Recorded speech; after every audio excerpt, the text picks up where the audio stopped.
Alrighty, everyone. So I'm going to walk us through our last essay assignment here. And it's really not, it can be an essay or it can be something else. So it's our final project. And what you're going to be doing is sort of coalescing all the information that you've learned from this course. So you're focusing here on transcendentalism, everything you've read in this unit 4.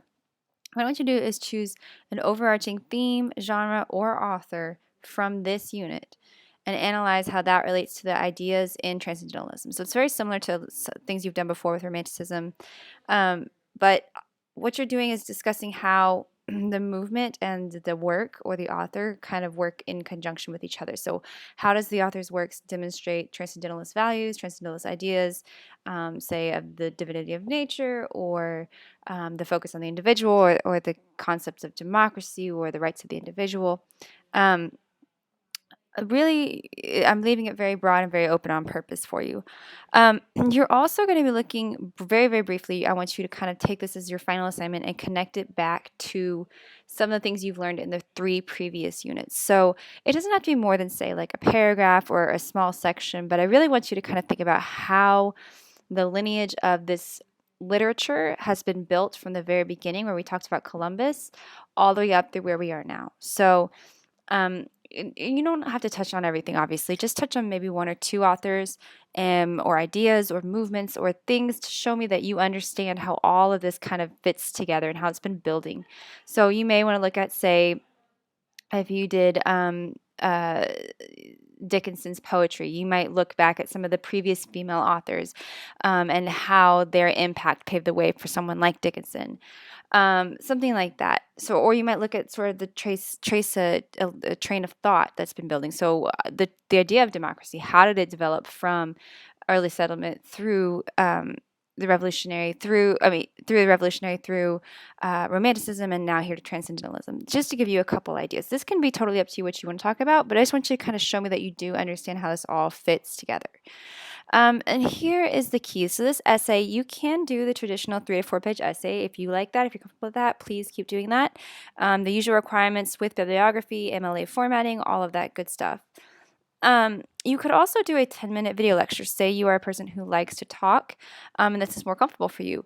Feel free to make a video lecture and then upload it to YouTube. Now, here's the key. If you do upload it to YouTube, it needs to be 10 minutes. You need to still attach a bibliography when you submit.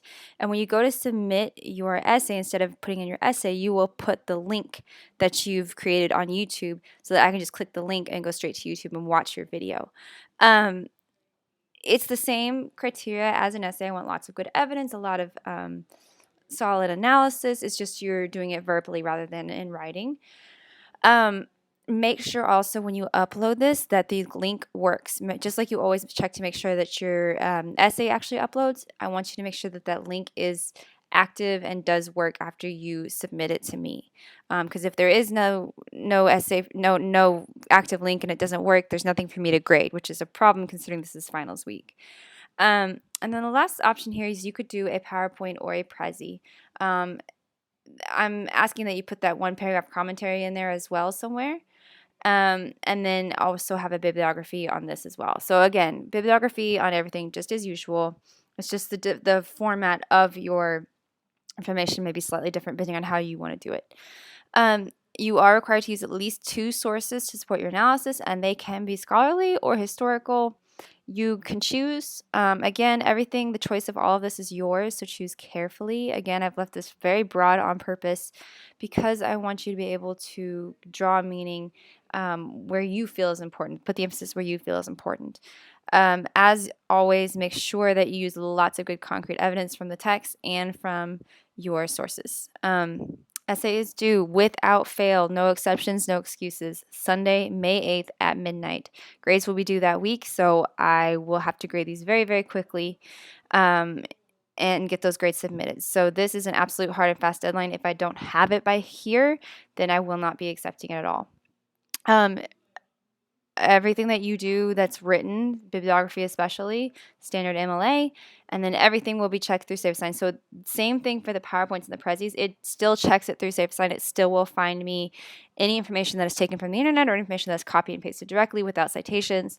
And you will, as always, be privy to that information as well. So make sure that you do completely original material throughout your presentation.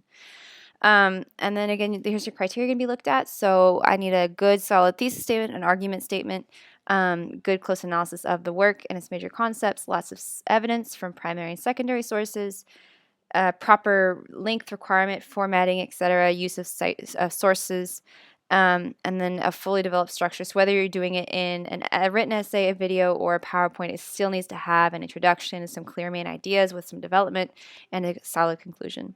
And of course, lastly, careful and clear organization of all ideas.